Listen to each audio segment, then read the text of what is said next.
dia. Gratidão. O dever de casa que me foi passado foi de que eu deveria falar para vocês hoje sobre a análise de conjuntura nacional e estadual. Sem querer ser um rebelde sem causa, eu vou ser rebelde. E eu vou ser rebelde por uma razão muito simples. A conjuntura hoje está nos desafiando como quem entra num mar achando que ele tem alguma estrutura e começa a tomar caldo. E toma um caldo, e toma 2 caldos, e toma 3 caldos, e só tem um jeito de minimamente entender o que está acontecendo. É ter a humildade de se afastar, ficar na praia, de preferência mais à distância ainda, para ver se a gente consegue entender alguma coisa. E por essa razão, eu vou ser rebelde. Eu não vou responder ao dever de casa como me foi passado. Eu, pelo contrário, me proponho a uma... Acho que o microfone do senhor está desligado. Oi? Está desligado? É que eu sou meio descendente italiano, então eu falo assim, aí some a voz, então me chame a atenção. Que bom que você chamou a atenção. Então, qual é o mapa do nosso caminhar? A minha sugestão é, em primeiro lugar, eu quero trabalhar 3 catástrofes anunciadas, rapidamente. Depois eu quero fazer quais são as mudanças de rumos da geopolítica nos últimos mais ou menos 40 anos. Tem que voltar um pouco para ver se a gente não buscar na história, nós estamos com muita dificuldade de ver o que está acontecendo agora, de entender o que está acontecendo agora. Ver, a gente vê. E quando não vê, sente no lombo, sente na pele, sente no coração, sente na raiva, né? Então eu estou me propondo a fazer isso. Depois, quais foram as respostas que o Brasil deu a esse processo de mudança? Eu vou mencionar 4 momentos. E por último, mas nem por isso menos importante, eu vou continuar discutindo o Espírito Santo. Dizer que ele continua encantado com sua dissertação retardatária. Ou é o crescer com a gente, ou então tem um presidente de federação assim, que assume a posse, chamando o presidente da Petrobras, uma submissão, uma coisa assim excepcional. Então vamos pegar quais são as 3 catástrofes anunciadas. As 3 catástrofes anunciadas são os limites do planeta. Todos nós sabemos que nós estamos lá na hora, 2 minutos da meia-noite, e continuamos aprofundando esse processo de insustentabilidade ambiental, e a gente sempre se dá conta que o que está em risco não é o planeta, não. O que está em risco é a espécie humana. Não, o que está em risco é a espécie humana. Segundo, são as possibilidades de extermínio nuclear. O companheiro do MPA chamou a atenção, né? De repente você coloca o país mais forte militarmente e economicamente, né? Está brincando de joguinho nuclear com um maluco da Coreia do Norte. Não é uma brincadeira. Então essa é uma possibilidade concreta. Por isso, mas nem por isso menos importante, por último, é o neoliberalismo e o esgarçamento do tecido social. Isso é um desafio, isso é uma catástrofe anunciada. E aí eu tenho uma colinha aqui, que tudo virou SA. O ICAPé tem que ser SA, o Estado tem que ser SA, né? O governo federal tem que ser SA, o Parque de Ibirapuera tem que ser SA, a Marina de Camburi tem que ser SA, e inclusive você tem que ser SA. Você tem que ser SA. É sintomático o fato da gente ter uma revista, é emblemático, mas nós temos uma revista da famigerada editora Abril chamada Você S.A. Nada mais explícito do que isso. Isso quer dizer, então, que nós temos que rever alguns ditados, né? Em primeiro lugar, temos que valorizar o ditado, ou pelo menos eles estão valorizando muito o ditado, porque é muito nosso aqui, da beira do mar, né? Que farinha pouca, meu pirão primeiro. E nós temos que revisitar um outro ditado popular, né? A respeito de que cada um por si, Deus nada. Deus por mim. Ué, essa aqui é a lógica. O meu Deus está protegendo a mim, porque o meu Deus é melhor do que o seu. Por isso eu vou te vencer. Por isso eu vou te superar. Eu faço isso como uma necessidade de alerta, porque essas catástrofes estão aí. Isso não é brincadeira para simplesmente aquecer a conversa que eu vou ter com vocês, mas eu acho importante compartilhar essas três catástrofes anunciadas. Quais são as mudanças dos rumos da geopolítica mundial nos últimos 40 e poucos anos? O primeiro deles foi a crise do petróleo. O que a crise do petróleo provocou? Aumento da liquidez na mão de alguns poucos, né? E uma mudança de preços relativos. O que quer dizer que de 72, né? Em 72, aquele 5 sacos de café comprava um barril de café, já não comprava, um barril de petróleo já não comprava mais. Começou a ter 15 sacos de café, depois passou a ser 50 sacos de café. Isso é mudança de preço relativo. Mas não foi só o café, não. O automóvel que comprava 10 barris de petróleo também passou a não comprar. No primeiro momento era o mesmo automóvel para comprar um, e daqui a pouco sai de 3 automóveis para comprar um e assim por diante. Então isso é uma mudança na economia mundial, na base da economia mundial fundamental. O segundo é que nós temos duas eleições, né, conservadoras em 2 países muito importantes do ponto de vista do capitalismo, que é a vitória de Reagan e Thatcher, ou seja, o neoliberalismo chega ao poder. Chega ao poder efetivo. Em terceiro lugar, as novas possibilidades tecnológicas. Novas possibilidades tecnológicas que a gente chama de tecnologia da informação e das comunicações. Né? Foi ficando cada vez mais barato, foi ficando cada vez mais acessível a informação e a troca de informação em tempo real, de tal maneira que hoje o Irã foi rebelde, não aceitou meu pedido de apresentação. Eu sou de São Gabriel da Palha e hoje em São Gabriel da Palha o povo lá está em comunicação direta e vendendo café direto, né, usando o seu celular. Então isso é uma comprovação. Obviamente que a gente sempre fica olhando para esse lado simpático, né? Afinal de contas os gabrielenses também estão tendo acesso a isso. Mas quem mais utiliza isso são os especuladores em escala mundial, onde o dinheiro hoje circula nada mais, nada menos que 24 horas por dia. E eu só gostaria de chamar a atenção, principalmente para aqueles que têm mais de 18 anos, de que isso é um dado fundamental. E eu gostaria de colocar isso em perspectiva para vocês mais jovens, que em 1988, o que havia de mais moderno em termos de comunicação era um aparelho que vocês nem sabem mais do que se trata, de fax. Aquilo que havia de mais moderno na comunicação. Não, que superava o Telex. Porque Telex, por exemplo, no Palácio do Café em Vitória tinha uns 30. E fax só 2. Tinha até um operador de fax.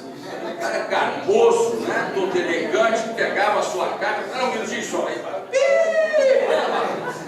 E hoje isso não existe mais. Então, eu acho que ter essa perspectiva ela é importante de como que o dinheiro está circulando, razão pela qual o chamado mercado financeiro cresce 25 vezes mais rapidamente que o mundo da produção. Ou seja, descolou do mundo da produção. Não tem mais nada a ver com café, essa coisa é irrelevante. Crise de 30 lá na história do café, que você estava curioso, isso não existe mais. Isso não existe mais. O que existe hoje é crise de bolhas. Vamos chegar já lá. Nessa sequência, nós temos o consenso de Washington. E o consenso de Washington é uma opção clara e preferencial pelo capital financeiro. E é importante a gente entender isso, inclusive na nossa luta, né, de que a gente tem que distinguir. Né? Nós, da esquerda, século XIX, tínhamos sempre o capital e trabalho. E agora nós temos que distinguir o que capital é esse que nós estamos falando. Porque o nosso inimigo não é necessariamente o nosso fornecedor. O nosso inimigo, e é o inimigo de todos, nós precisamos ter essa capacidade de comunicação, é o capital financeiro. Porque senão, nós entramos num beco sem saída. E qual é o beco sem saída? Qual é o problema da pequena e da média empresa no Brasil? Segundo o Jornal Nacional, segundo o Carlos Alberto Sadenberg, com licença da má palavra. Qual é o problema? O problema é a legislação trabalhista. O problema do pequeno e médio empresa não tem nada a ver com a legislação trabalhista. O grande problema do pequeno e médio empresa é a falta de demanda. E é quando ele quer aumentar a sua produção e cai nas mãos do capital financeiro. Esse aqui é o grande inimigo. Mas, se vai conversar com 90% dos pequenos e médios, dos proprietários de pequenos e médios empresas, no campo, na cidade, ele sempre é a legislação trabalhista que é o grande enterro que tem. E o consenso de Washington é um processo muito forte do ponto de vista ideológico. Por último, nós temos o colapso da União Soviética. E aí, quando houve o colapso da União Soviética, agora acabou a história. Por quê? Quem é que venceu com o colapso da União Soviética? Venceu a democracia e o capitalismo, comandados por quem? Pelos Estados Unidos da América do Norte. Então, acabou a história. Sabemos que, uma vez mais, está equivocado. Teve um filósofo no século XVIII, XIX, que cometeu esse erro, do século XIX, desculpa, que também tinha fim da história. Não tem fim da história coisa nenhuma. A democracia não foi fim da história. Pelo contrário, foi uma etapa da história. Depois nós temos, como já não tem mais um urso comunista debaixo da nossa cama para nos comer, tem que inventar uma outra coisa. O que a direita descobriu? Descobriram o fantasma dos muçulmanos. Então, choque de civilização. Esse é um outro dado importante que está por aí. Está por aí. O perigo dos muçulmanos. Tem um fenômeno em 2001 que é muito conhecido, que é o 11 de setembro. Mas 2001 é um ano que marca a economia mundial pela entrada da China na Organização Mundial do Comércio. A China deixou de ser contrabandista e passou a ser uma operadora. Então, eu coloco, nasce uma força, entre aspas, que a China sempre foi uma potência. Só que ela, em determinados momentos, se afastou. Ela não entrou em determinados jogos e agora ela resolveu outra vez entrar. E é uma liderança que tem que ser muito olhada com muita atenção. Parar com essa história que Hollywood nos ensinou, que ter o olhinho puxado é sempre um risco, que em algum momento ele vai te apunhalar pelas costas. O Oriente tem algumas coisas a nos fornecer. Por último aqui, mas nem por isso menos importante, é que a bolha financeira mundializada pocou. Para aqueles que vêm de Minas Gerais, do Rio de Janeiro, pocou é um capixabense, que quer dizer estourou. Mas eu quero qualificar esse pocou. A bolha financeira pocou é porque ela era enorme. Então, vamos pensar numa bexiga dessas que agora a garotada gosta de ter no aniversário, né? Pocou ali, sai balinha para tudo quanto é canto, brinquedinho para tudo quanto é canto. Quer dizer que aquela bola murchou? Lógico que não. Não vamos ser ingênuos. Não é? O que aquela bola pocada permitiu é que uma série de outras bolas pudessem ser reinfladas. Então a gente precisa entender. Obviamente que eu ia com a bolha picou em 2007, 2008, poderia colocar uma série de outras tragédias que estão nos afetando aí, mas eu vou dispensar os troncos da vida, porque afinal de contas nós temos, a gente tem que buscar manter uma certa distância mínima de alguns anos para a gente poder minimamente analisar. Diante disso, quais foram as respostas do Brasil? Eu vou pontuar 4 momentos. Um primeiro momento, que aí na década de 70, finalzinho de Médici, início de Geisel, que é um novo conteúdo para o nacional desenvolvimentismo. Eu estou dizendo de novo conteúdo porque eu vou pontuar algumas coisas que aqui não aconteceram nem em Vargas, que foi um nacional desenvolvimentista, e nem em Kubitschek, foi mais ou menos nacional desenvolvimentista, foi muito desenvolvimentista, mas não foi tão nacional. O que é que foi diferente? Em primeiro lugar, foi a exploração de recursos naturais e geração de conhecimento. Vocês que são da extensão e da pesquisa agrícola sabem do que eu estou falando. O sistema Embrapa se cria neste período. E a ideia é o quê? Eu vou acrescentar conhecimento científico, eu vou desenvolver tecnologias para eu explorar melhor a minha natureza e me colocar melhor no mercado internacional, cujos preços relativos tinham se alterado lá pela crise do petróleo. Isso se dá tanto pelos exóticos, e dois exóticos são os mais, podem ser mais destacados, exóticos, tanto o eucalipto quanto a soja, foi através da pesquisa aqui, das nossas condições que a gente consegue, quanto com relação ao petróleo, né? E também com relação ao que faz parte do nosso processo de formação econômica, que é a cana, que deixou de ser cana-de-açúcar para ser também cana-combustível. E isso não é trivial, isso foi muita pesquisa e muito avanço. Segundo, tem o processo de industrialização retardatária. Eu estou dizendo industrialização retardatária 2, por quê? Porque nesse período faz substituição de importação e diversificação das exportações.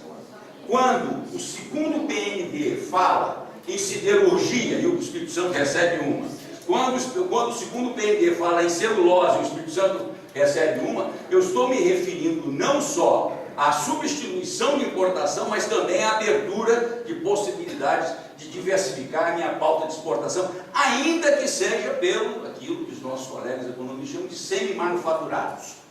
Baixo valor agregado, mas com algum valor a mais do que simplesmente exportar o eucalipto do norte do Espírito Santo, conforme ele foi originalmente pensado. Todos vocês deveriam saber, se não souberem, me permitam informar, o primeiro projeto da Aracruz Florestal, primeiro projeto da Florestas Nipo-Brasileira, foi de produzir eucalipto para exportar chip de madeira. Você ia cortar, ia mandar para os japoneses, ia cortar e ia mandar para os nórdicos. E aí, o nosso Brasil desenvolve uma coisa que não existia até então, não é? E a fábrica da Santa Aracruz é a primeira, que é a famosa celulose de mercado. Celulose de mercado quer dizer, eu produzo uma celulose para vender para o papeleiro que eu quiser, para quem quiser transformar em papel. Então, passa para cá a produção da celulose e continua nos países consumidores a produção do papel. Não é? Tem também um forte componente de segurança nacional, mas a segurança nacional buscando autonomia tecnológica, fosse na nuclear, fosse nas telecomunicações, fosse na aeroespacial. Não é? Então é sempre importante chamar a atenção para o papel dos militares com relação à energia nuclear. E eu gostaria de destacar aqui que aí há um desalinhamento automático, né, tanto com relação a organismos internacionais quanto com relação aos Estados Unidos. Os Estados Unidos se recusaram a passar tecnologia nuclear. Queriam vender mais uma Angra 1. Está aqui pronto, o Westinghouse te entrega o projeto completo e você opere isso aí. Não. Aqui os milicos dizem, não, eu quero dominar a tecnologia. E aí o Brasil começa numa linha que dá o resultado que deu, que nós temos hoje um processo autônomo e próprio de enriquecimento de urânio, razão pela qual já nós vamos ver problemas com o desalinhamento. A mesma coisa com as telecomunicações.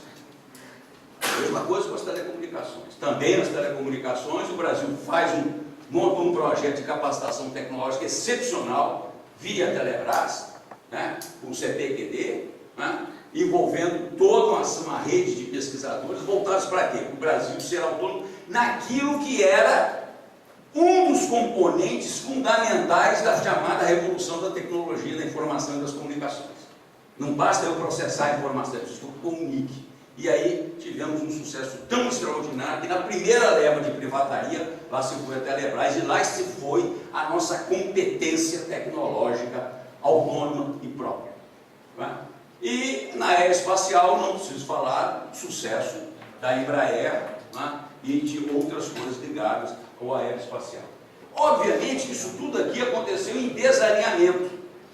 O Brasil desalinhou-se, né, daquilo que Fundo Monetário Internacional e Banco Mundial queriam que acontecesse no mundo diante da crise do petróleo e das suas repercussões de mudança de preço relativo, etc. Eles queriam que, para tudo, e o Brasil resolveu acelerar. Então houve acima de tudo uma ruptura do alinhamento automático que o Brasil em diversos momentos fez com relação ao potência hegemônica, principalmente com relação aos Estados Unidos.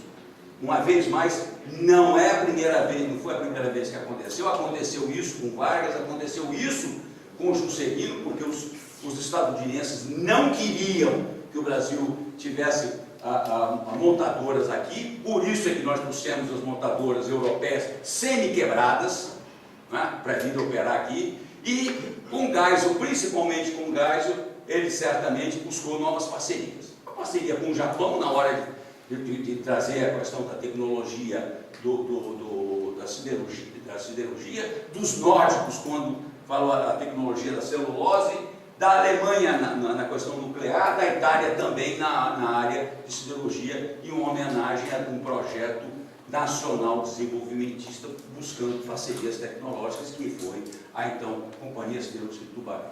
E certamente, nesse período também, o Brasil começa a ter novos olhares. Tem um embaixador chamado Silveirinha, do período Geisel, que falou, olha, nós temos que dar uma olhada na África. Tem umas coisas aí, além de uma dívida histórica do Brasil para com a África, em função da forma como tratamos os migrantes forçados da África, mas nós temos também uma certa identidade. Então começa então a buscar minimamente trabalhar a África e trabalhar também o Oriente Médio. O segundo momento das respostas brasileiras, aquela mudança de quadro no cenário internacional, é um momento que pode ser dividido em 3 fases, mas que tem como ponto comum a adesão à crítica aos pressupostos do Consenso de Washington. O que diz o Consenso de Washington? Olha, é consensual, né? Precisamos ter equilíbrio fiscal, precisamos ter um Estado muito pequeno, precisamos ter uma inflação sob controle e precisamos passar da liberdade para a movimentação de capital, principalmente a movimentação de capital financeiro. O Brasil não pode continuar criando tantas restrições à movimentação financeira. É sempre jocoso, mas vale a pena a gente dizer, né, que até a década de 80, início da década de 90, né, a movimentação financeira no Brasil era tão restrita que para você comprar dólar para ir fazer doutorado, professor, você que está querendo fazer uma bolsa de pós-doutorado no futuro, e eu espero que seja breve, né? Você para comprar, você tinha que levar a passagem, o passaporte, para comprar $1.000. Então era esse o nível de controle cambial e da movimentação. Então, o que o Consenso de Washington diz? Não, tem que liberar, porque agora o capital financeiro pode operar, já pode começar a operar 24 horas por dia, porque os custos são muito baixos. Eu não preciso mais do telex, eu não preciso mais do fax, eu agora mando um bit, eu não preciso mandar mais malote. Sabe o que é malote?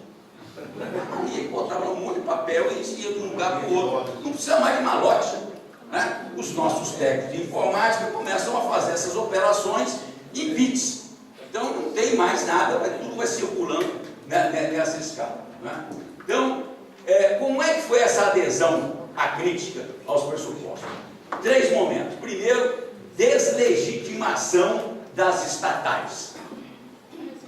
Eu chamo de deslegitimação porque nós tínhamos até a década de 70 as principais, as únicas empresas operando no Brasil que eram realmente organizadas eram as estatais. Era a Vale, era a Petrobras, era a Telebrás, era a Teleste, eram as empresas estatais que tinham um sistema profissional, tecnocrático de gestão. Então você precisava deslegitimar. Como é que foi feita essa deslegitimação? Criou-se, com Delfim Neto, ministro do Planejamento de Figueiredo, Secretaria de Controle das Estatais. E começou a controlar coisas simples, não tem problema nenhum. As empresas agora têm que mandar para nós suas folhas de pagamento, né? Para a gente ver se pode ou não dar aumento. E aí você começa a ter desmonte do Estado. Eu estou falando disso porque senão a gente está achando que o desmonte do Estado é só com essa temeridade que está aí. Não! Desmonte do Estado é uma coisa que vem acontecendo sucessivamente. Só que agora a bolha realmente está pocando, né? O tumor realmente está chegando a um nível de disfarçatez que assusta qualquer um de nós, mesmo tendo uma perspectiva histórica. Segundo, nós temos um engessamento. Como é que você deslegitima a Telebrás? Você deslegitima a Telebrás quando você aceita que investimentos que não eram com recursos públicos feitos pela Telebrás, pelo sistema Telebrás, eram contabilizados como gasto público. E como o FMI exigia controle do gasto público, quer dizer que a nossa empresa local não podia pegar um dinheiro emprestado e ela mesmo pagaria. Ela não pagaria, teria problema. Então esse investimento vira gasto. E vira gasto, não pode fazer. Se não pode fazer, começamos nós a ficarmos zangados, porque afinal de contas, eu estou numa fila de 3 anos para comprar um telefone. Quando veio o celular, então era infernal. Era infernal. Eu estava voltando meu doutorado e fui lá conversar com um contemporâneo meu, que era presidente da Telebrás, e falou: olha, eu não tenho como pagar $300 por fora para ter um celular para fazer pesquisa. E ele quebrou o meu galho e me botou na frente da fila. Então, isso aí é um processo de deslegitimação que eu quero insistir que começa em Figueiredo. Depois tem a demonização do Estado e o escancaramento comercial. A demonização do Estado é caçador de marajás. Tudo marajá. Todos nós marajás. Então eu tenho que demonizar isso e para gerar competitividade, eu tenho que acabar com as carroças. Eu acabo com as carroças nacionais importando automóvel da Rússia. Né? Então, por último, mas nem por isso menos importante, nessas respostas brasileiras, nesse segundo momento, vem a privataria de FHC. Agora, o problema maior é que a privataria é a desnacionalização das empresas nacionais. Isso é um negócio importante. Eu pego um setor fundamental como é as telecomunicações e eu entrego para quem? Eu entrego para os portugueses. E que tinha tecnologia nenhuma. E eles vieram aqui fazer o quê? Simplesmente replicar a tecnologia que eles usavam em Portugal. E houve um desmonte do nosso CPQD. Então, os nossos brilhantes engenheiros do ITA, que compunham um quadro de excepcional qualidade no CPQD e nas teles estaduais, viram vendedor de celular. Não é o engenheiro que virou suco lá na Avenida Paulista, mas ele virou vendedor de celular qualificado. E, obviamente, começa aí, eu acho que você é jovem, mas se lembra da tal da responsabilidade fiscal, e a responsabilidade fiscal era acima de tudo o quê, professor? Vamos segurar os salários, porque afinal de contas, senão, como é que a gente vai manter a responsabilidade fiscal? Acima de tudo, o que existe nisso é a primazia do capital financeiro. Eu tenho que ter superávit primário, e para gerar superávit primário, eu preciso privatizar, eu privatizo, porque eu faço a venda, isso entra na minha receita, isso gera superávit primário. Né? Aí eu posso também gerar superávit primário, fazendo uma cobrança de uma contribuição sobre movimentação financeira. Né? Que enquanto era para a gente fazer essa associação, tudo bem. Quando começou a gastar esse dinheiro com outras despesas, aí tem que acabar com ela. Né? Tem que acabar com essa coisa. Acima de tudo, é a primazia do capital financeiro. E essa primazia é tão forte, que todo o processo de privatização no Brasil teve uma especificidade. Foi toda ela feita para ser intermediada pelo sistema financeiro. Quem foi que foi o primeiro ganhador? Quem foi que se tornou o primeiro proprietário da Companhia Siderúrgica de Tubarão? Você se lembra? Banco do Osando Silos. Um ano depois, entrou com um grupo absolutamente excepcional. Né? Como é que se participava dos leilões da Telebrás? Com sócios de bancos, mais alguns operadores, para fazer a compra. Nisso aí, nós fomos mais privateiros, o Brasil foi mais privateiro do que a Tática. Porque a Thatcher fez a privatização da companhia das telecomunicações na Inglaterra, permitindo que todo cidadão que tivesse um telefone em casa, e todo cidadão que tinha, toda pessoa que morasse, que estivesse morando na Inglaterra, tinha um telefone, inclusive eu, after meu doutorado lá, pudesse fazer compra de ação. Então todos nós fizemos. Eu me lembro que eu tinha uns 40 aí, uns 40 ali, mais ou menos emprestados lá, eu comprei. Né? Eu e todo mundo, inclusive a rainha da Inglaterra, comprou aquele mesmo número de ações, porque todo mundo queria comprar. 3 dias depois, obviamente, começaram as ofertas. Agora, então aquilo que eu investi 30, 3 dias depois me ofereceram 90, falei, 93 livros novos, vendi aquele trem logo. Aqui não. Aqui quem privatizou, quem participou, foram esses grandes consórcios, e não foi permitido sequer essa chamada democratização do capital, que era o discurso neoliberal em Thatcher. Né? O terceiro momento é um momento do século XXI, né, em que nós temos uma nova configuração do nacional-desenvolvimentismo. E eu gostaria de aqui fazer uma pequena pausa para dizer o que é, afinal de contas, esse desenvolvimentismo. É um processo que eu tenho um interesse nacional de alguma forma. Por isso é que ele foi tratado nos últimos 14 anos de forma tão pejorativa.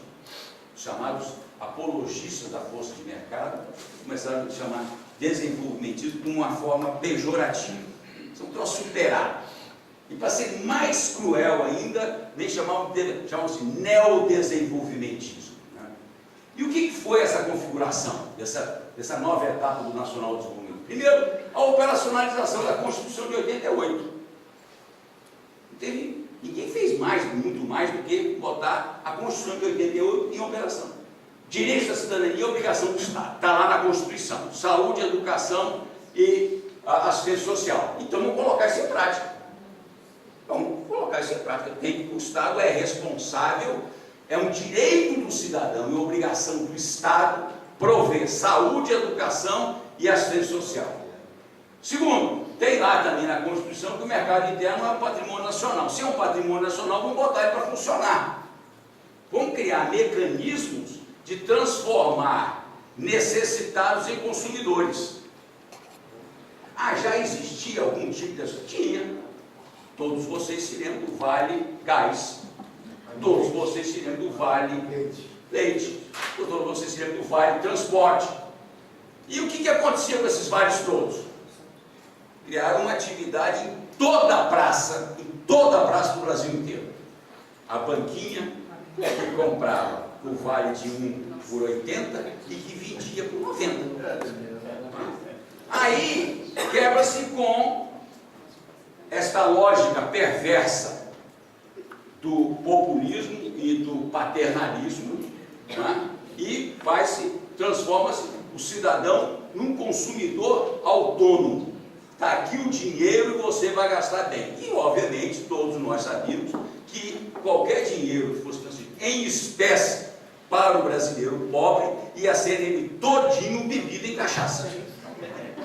Por isso que eu tenho que ser contra. Vai transformar tudo em cana, e não era nem essa cana boa que você vai vagabunda, né? Para dar ressaca para um dia seguinte, aí o cara não queria trabalhar. E aí a surpresa foi, né? E essa surpresa e o fato positivo desse experimento brasileiro só começou a ser minimamente respeitado quando a contundência das avaliações feitas por organismos internacionais, inclusive o ultraconservador Banco Mundial, é a mais importante e bem-sucedida experiência de transferência de renda e diminuição da pobreza no mundo. No mundo. Isso aí não é ninguém de São Gabriel da Palha, tem uma tendência para a esquerda que está falando. Isso é o relatório do Banco Mundial. Os relatórios do Banco Mundial. Está lá claramente estabelecido. Né? E aí ficou difícil, né? Porque as pessoas começaram a se dar conta de que esse tal de poder aquisitivo na mão de pobre começava a mudar a feição de inúmeras regiões do Brasil. Né? Ainda que o maior beneficiado do Bolsa Família estivesse sendo exatamente nos estados mais industrializados, primeiro, maior beneficiado do Bolsa Família, mas mais receptores do Bolsa Família no Brasil, sendo São Paulo, que demonstra que o tal do mercado e a tal da industrialização retardatária, se for deixada por si próprio, não vai resolver o problema da pobreza, nem da alienação. Segundo é Minas Gerais, terceiro é Rio de Janeiro, etc. Mas naqueles municípios menores, todos nós, independentemente, entendemos da estatística, sabemos da importância dele, né, de como que aquela compra no botequim virava uma demanda adicional para alguma coisa na região e, de repente, as vilas foram começando a se modificar e as pessoas começaram a, em primeiro lugar, entender que se estava combatendo não só a fome e a pobreza no hoje, mas nós estávamos também combatendo a pobreza intergeracional, de uma geração para outra. Por quê? Porque além de dar o peixe, estávamos também entregando uma vara, que era via educação, via saúde. Por mais precários que tudo isso fosse, mas era melhor a criança ir para aquela escola ainda muito pobre, ele ser atendido ainda mais ou menos precariamente pelo SUS, pela vacinação, do que nenhum atendimento. Né? Sem dúvida nenhuma, aí tem um processo que eu chamo de capitalismo da inclusão, via crédito. Vocês conhecem algum país capitalista que onde as pessoas, um número bastante razoável, não tem acesso a conta bancária? Conta bancária. Pegar as pessoas que trabalham nas nossas casas, né? Há 15 anos atrás elas não podiam ter conta bancária. Por quê? Porque tinha um custo de operar aquilo ali muito maior. Mas, tanto é que os bancos privados não quiseram entrar nessa história de contas populares. Foi preciso que os bancos estatais, Banco do Brasil e Caixa Econômica Federal, entrassem nisso aí. Então, passamos a ter pessoas com acesso a crédito, a conta bancária, a crédito, ao consumo, e isso gerou um processo retroalimentativo de geração de emprego e geração de renda. Sem dúvida alguma, nesse período aí, nesse terceiro momento da resposta brasileira a essas mudanças que estão acontecendo no mundo como um todo, isso tudo é resposta, como é que o Brasil quer se colocar no mundo. Não é? Sem dúvida nenhuma, foi a inclusão via resgate de dívidas sociais. Nós fomos lá para os pretos e dissemos, olha, caraca, a nossa universidade é muito ruim, gente. É muito branca demais. De vez em quando parece um moreninho, mas é uma coisa muito difícil. Isso eu estou falando da minha universidade em 2003, 2004. Isso é a minha universidade. Aí eu comecei a resgatar, não só a botar mais a sala de aula ter cor de Brasil, mas eu também comecei a ter aqueles branquinhos que também não tinham acesso, porque eles eram egressos da escola pública. E a escola pública, obviamente, não dava, a escola pública de primeiro e segundo ano não dava a qualificação necessária para ter acesso à universidade. Aí qual é o discurso neoliberal? Do senhor Paulo Renato de Souza, do senhor Fernando Henrique Cardoso, grandes doutores, grandes pesquisadores. A universidade só está atendendo uma elite. E era verdade, era verdade. O sistema de cotas, o sistema de ampliação do acesso à universidade desmonta esse discurso. Quer dizer, olha, agora eu tenho muito mais gente, né? E agora a universidade sim é pública e é para um número maior de pessoas. Ainda não na escala necessária, mas nós começamos a produzir pessoas com ensino nível, com educação universitária. Passamos a ter pesquisadores nos nossos laboratórios, que tinham uma cor diferente, que tinham uma raiz social diferente.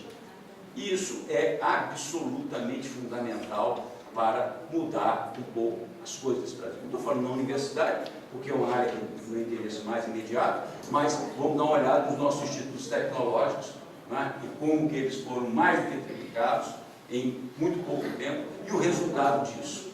Só vai entender a importância dessas coisas aqueles de nós que prestamos atenção nos lugares onde essas instituições se estabeleceram.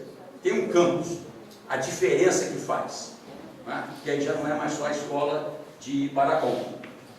Aí já é escola que está espalhada por vários municípios. Olha aqui como é que muda a feição do município, olha como é que muda a forma do município se articular. É ainda parte desse terceiro momento o resgate da opção pela autonomia tecnológica. Se lembram que no primeiro momento, eu datei ali mais ou menos na época do gás, porque o gás era a linha dos milicos que falava na autonomia, que não tinha esse negócio de não ter que reinventar a roda, não simplesmente comprar o que os estadunidenses estão produzindo, ou que os ingleses estão produzindo, né? E aí isso tudo ficou subordinado à lógica neoliberal. Já foi mencionado aqui, vocês todos conhecem a história de como que o Collor tentou acabar com o sistema da pesquisa agrícola. Acho que vou fechar, né? Mas não foi só isso, foram uma série de outras capacitações. Aqui nesse terceiro momento é o resgate da autonomia. Na agricultura, e é principalmente porque é nesse período que não é só mais a agricultura vista como o agronegócio. Mas o agronegócio não pega bem, né? Então tem que ser agribusiness. Tem todo um charme, né? Então, vai na origem, né? a pesquisa deixou de atender só ao agribusiness e começou a ter esse tipo de articulação, presenciando que vocês fazem com os movimentos sociais, com a pequena agricultura, com a agricultura nativa, com os quilombos e etc, etc. Na área da energia, nós fomos para além do petróleo. Para além do petróleo. O Brasil tinha uma capacidade, está sendo desmontada, de geração do biocombustível de segunda geração, excepcional, está sendo desmontado, porque tinha uma Petrobras conduzindo, né, apoiando uma rede de pesquisadores e apoiando empresas nacionais nisso. O Brasil também entra na energia eólica com o Banco Nacional de Desenvolvimento Econômico batendo firme, olha, tem que ter conteúdo nacional, e hoje a VEG, lá de Santa Catarina, tem um Catarina aí, que se apresentou, o nosso Catarina lá, né, lá de Santa Catarina, que vai buscar tecnologia de ponta nos Estados Unidos para produzir aqui não só o poste, não só as pás, mas produzir também o motor. Porque nós somos produtores antigos de poste. Aqueles postes eles estão lá. Depois saiu o pessoal da Embraer e foi montar as paletas, né? E agora temos a VEG produzindo também o motor, né? Então, a energia é mais do que petróleo.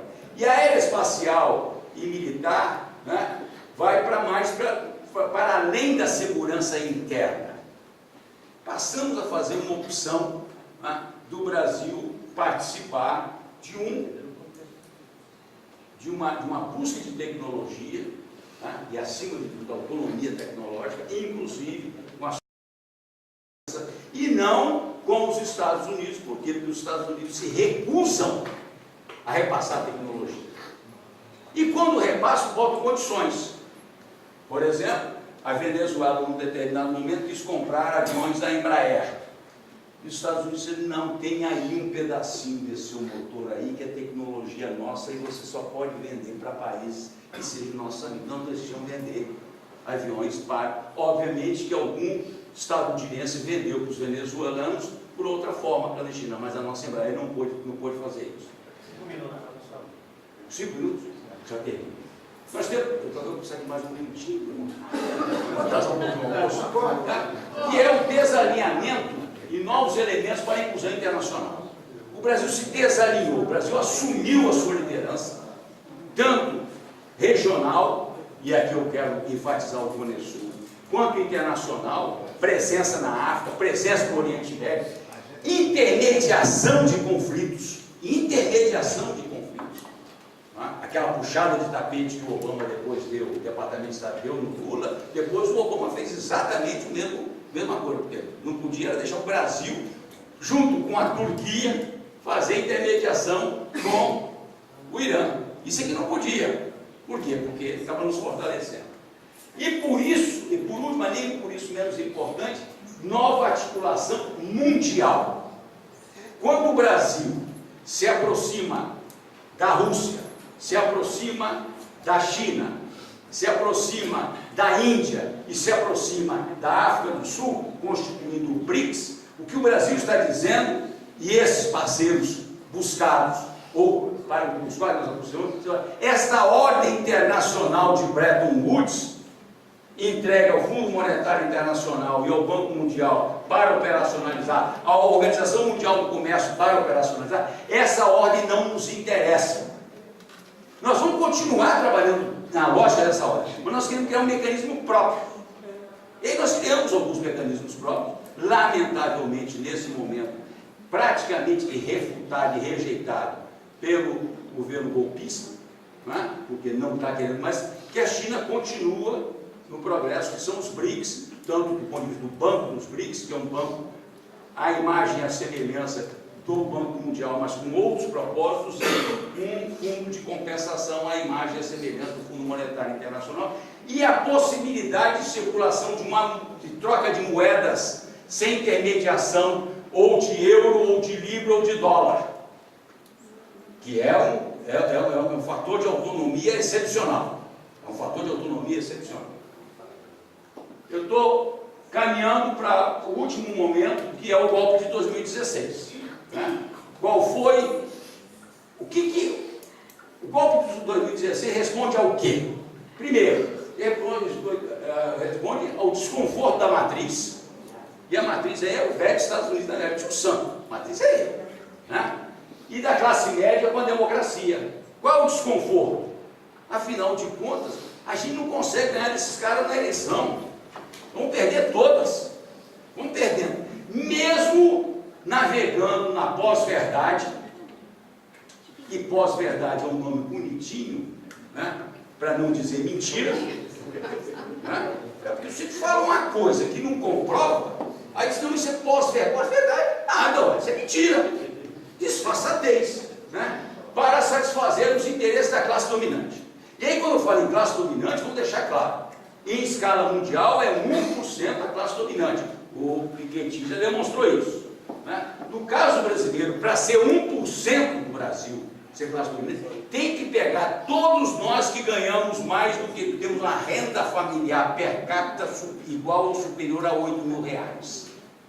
Então eu, esse monte de dinheiro que eu recebo da universidade, estou na mesma faixa de renda que o Antônio Emílio de Moraes, que o Neymar, né? Que o cara do Banco Itaú, que o Safra, porque para criar, e aí tem um monte de coleguinha, um monte de gente aí recebendo até um pouco menos do que eu, que acha que realmente faz parte da elite, né? Faz parte da elite.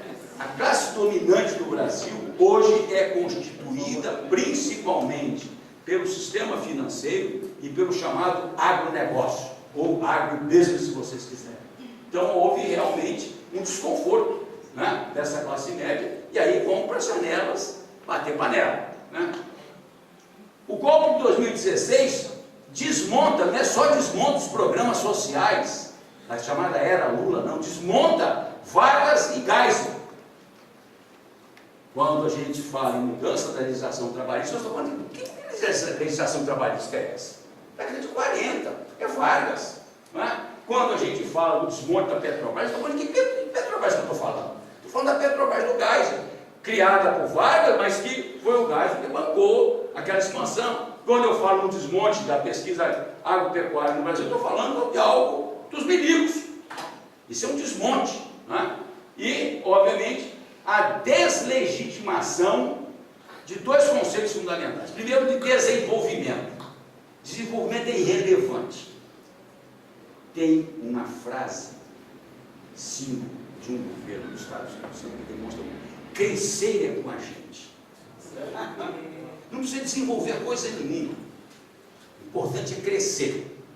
Porque o desenvolvimento implica em eu gerar benefícios para a maioria da população. Então, e a segunda é a noção de nação.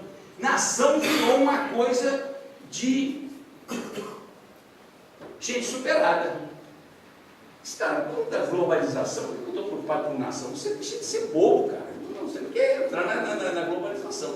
Virou um conceito equivocado. Se tornou a ponto de ter um deputado federal pelo Rio Grande do Sul, que você também é gaúcho, que é o líder do PMDB na Câmara, eu não me lembro o nome dele, tem um cabelinho escovadinho, Perotti, né? Que está dizendo que nós temos mais é que vender as terras para os estrangeiros. Nós temos que vender as terras para os estrangeiros. Nós temos que entregar os aquíferos para as Nestlé da vida, para as Danone da vida, para as Coca-Cola da vida. Né? E estamos nós estamos falando da bomba de insustentabilidade, nós estamos falando disso. Né? E sem dúvida nenhuma, um novo projeto de privataria de recursos naturais e de conhecimentos. Corre a boca miúda, mas você já deve ter ouvido, que um dos alvos de privatização, assim que for possível, vai ser a Embrapa. Que a Embrapa é um incômodo para as Monsanto da vida. Afinal de contas, tem alguém que, por mais que seja simpático e tal, com a Monsanto, ainda gera um conhecimento próprio que não pode ser monopolizado pela Monsanto. Além disso, começa a fazer uma série de pesquisas de tecnologias locais que também não deram. E certamente, na minha opinião, o mais crucial deste processo, desse quarto momento nosso aí, que eu volto, é a deslegitimação da política. A política está sendo deslegitimada a cada momento. Desde aquela expressão que não é do Oscar Niemeyer, mas que colocaram como sendo do Oscar Niemeyer, que ele não devia ter feito as duas fontes, não devia ter feito sob a forma de pinico, né? Até tudo que se diz respeito à política virou deslegitimação, inclusive, principalmente o movimento social. Né? E há uma onda tecnocrática, que não é local, é nacional, é mundial.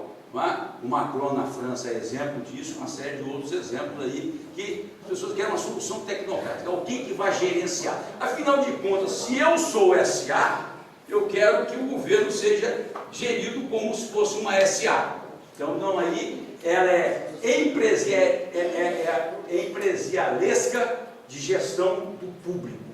Não é mais pelo embate político, pelo confronto político, mas as coisas vão ser resolvidas tecnocraticamente.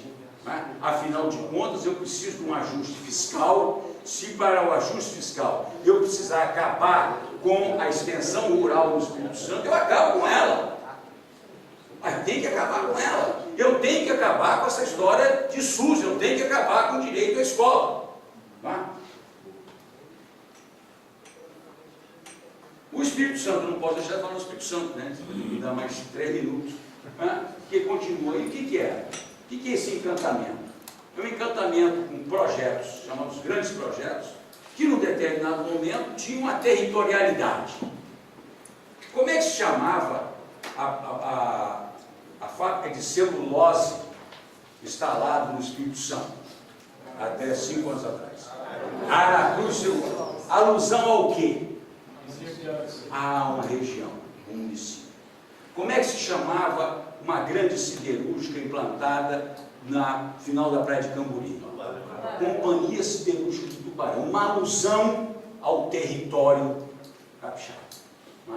Como é que se chamava a mais importante empresa de transporte de passageiros de 20 anos atrás? Itapemirim. Como é que se chamava a principal empresa de mineração que operava por Porto? Não, Companhia Vale do Rio Doce. Professor, sabe o que aconteceu? A Aracruz virou Víbria. Os diretores da Aracruz que moravam no bairro Coqueiral, em Aracruz, estão todos morando em São Paulo, Campo Grande e etc. A Companhia Siderúrgica de Tubarão virou Arcelor, depois virou ArcelorMittal, primeiro virou Arcelor Tubarão, depois virou ArcelorMittal Tubarão. Aí o Tubarão foi saindo, não está mais nem na beira da calça, agora é ArcelorMittal só. E a Companhia do Vale do Rio virou Vale. Virou Vale. Então há uma desterritorialização e pode parecer bobagem, mas onde é que a Vale, onde é que tinham diretores, onde os diretores da Vale vinham fazer em Vitória. Vinham para o centro de Vitória, depois eles tinham uma residência lá em Tubarão, então tinha uma ligação de afeto de cara. Eu estou falando de Vale, eu estou falando... O diretor-presidente da CST, um deles morou na Praia da Costa, depois um deles morou na Ilha do Frade, e o último, enquanto o CST, morava na Praia do Cântara. Eu vi as coisas botar aquele passeio com o cachorrinho dele. E agora onde é que ele está? No Luxemburgo. Pode parecer bobagem, mas é um fato importante, porque essas pessoas perderam o compromisso emocional com o desenvolvimento capixaba. Nós viramos meros sítios de produção, eficientíssimos sítios de produção. Somos um exemplo para as multinacionais que somos exemplo. O tudo Pedro para os grandes projetos. Uma imobilização política do empresariado local. Vai a uma reunião da FINS e a FINS só fala de como é que a gente tem que apoiar a cadeia produtiva do petróleo. Então, na FINS só vai saber como é que a gente vai conseguir pegar uns 2 ou 3 projetinhos na Samarco, ou uns 2 ou 3, e tem que recuperar a Samarco imediatamente, senão vai quebrar todo mundo. Né? E esse último exemplo agora, que o Pedro Parente foi convidado especial para a posse da Federação das Indústrias, ou seja, é uma subordinação muito grande. Eu coloco isso, mas eu quero deixar claro que existe possibilidade para a construção de um projeto capixaba de desenvolvimento, envolvendo empresas, inclusive as grandes, envolvendo conhecimento que está em empresas, que está no IFES, que está no INCAPEC, que está na UFES, que está nas universidades privadas, envolvendo empreendedores de pequenos projetos que precisam se somar, valorizando a nossa localização, que isso é uma coisa que o Espírito Santo não pode deixar. Nós somos o Nordeste Sudene, mas nós somos a primeira ponta entre o Sudeste e o Nordeste, né? E de uma infraestrutura que já existe. Né? O Espírito Santo precisa aprender a valorizar isso. E o governo precisa começar a dizer o seguinte: a estrada de ferro Vitória-Minas não é só para transportar minério, não, você precisa transportar outras coisas. A ponta de Tubarão não é uma exclusividade de vocês. Quando a CST veio se implantar aqui, o governo do estado desapropriou uma vila de prostitutas que tinha lá, que nós estamos chamando de Carateba, o famoso São Sebastião, para entregar o terreno de graça para eles. Pois eles agora têm 500 metros de frente e não aceitam a ideia de ali se implantar um superporto para granelheiros, que é o futuro da economia capixaba em termos de comércio internacional. Aí, sempre um governante brilhante, né, e o último brilhante disse: não, vamos fazer o seguinte, vamos fazer um porto em Ponta da Fruta. Caraca, vai chegar a mercadoria lá. Então, onde tem uma ferrovia excepcionalmente moderna, que precisa diversificar suas cargas, onde tem uma condição portuária de fazer, não faz. Por quê? Porque está mexendo com os interesses. Tá? Eu não poderia encerrar a minha fala sem agradecer a você que está assim. Eu fico sempre muito feliz quando tenho a oportunidade de... Tem outro, eu não coloquei um outro aí, um vermelho. Antes de encerrar. Eu fico sempre muito feliz quando eu tenho a oportunidade de interagir com um grupo como o de vocês. Porque às vezes a gente se sente muito sozinho. E a solidão dá, quando não dá insônia, dá desespero. Né? E eu saio daqui hoje revigorado. Revigorado porque acho que estamos, cada um de nós, nos alertando para as coisas. Cada um dá uma contribuição. Nós não estamos aqui naquela metodologia do Salim. Vocês conhecem a história do Salim?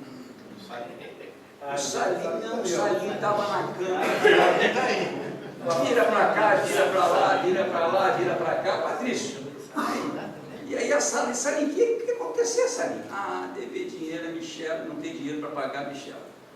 Vira para lá, vira para lá. De repente ele pega o telefone. Michel, o que fala Salim? Salim não tem dinheiro para pagar a sua dívida. Desligou o telefone, virou para lá. Roncava, na maior altura.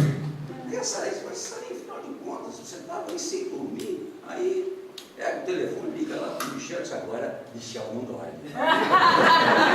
Eu acho que a questão não é de você não sonha. Eu acho que não é de que, acima de tudo, nós nos recusarmos a aceitar o jogo da distopia. O que é distopia? É uma palavra que eu me apresentar ela agora, muito recentemente. É o desespero porque não tem futuro. E essa distopia no Brasil vem dar substância a um completo de vira-lata. Tudo que acontece no Brasil só acontece no Brasil, e as coisas no Brasil são todas erradas, porque afinal de contas nós temos um povinho da bomba de ruim, né? Que é a famosa piada, que vira piada, e é bem interessante. Olha, Deus vai fazer a Amazônia, vai fazer terremoto, não sei aonde, vai fazer não sei o quê, mas no Brasil, mas Deus deixa de ser, vou botar um povinho lá, então, um povinho. É uma coisa que está na nossa gênese. Na nossa gênese. Né? Porque quando o europeu chegou aqui, copulou com a Índia e nasceu o primeiro brasileiro, no sentido da Europa, ele nasceu um mameluco. Ali nasceu o primeiro Zé Ninguém. Ele não era europeu porque não era reconhecido como tal. Ele não era nativo porque a tribo não aceitava, porque quem dava o carimbo de nacionalidade era a paternidade. Então viramos isso aí e geramos esse complexo de vira-lata. Só as coisas E não é o vira-lata do desenho de Walt Disney, não, porque o vira-lata do desenho de Walt Disney, na verdade dele, era um cara carposo, convidava dente e conseguia macarrão. O nosso vira-lata ele anda de cabeça baixa. E eu acho que está na hora de trabalhar com isso. Né? Eu acho que a gente precisa aguçar curiosidades marcopolianas. Nós vamos olhar para o Oriente. O Marco Polo foi lá na China para descobrir que essa tal da Europa é o troço mais atrasado do mundo. Século XIII, século XIV.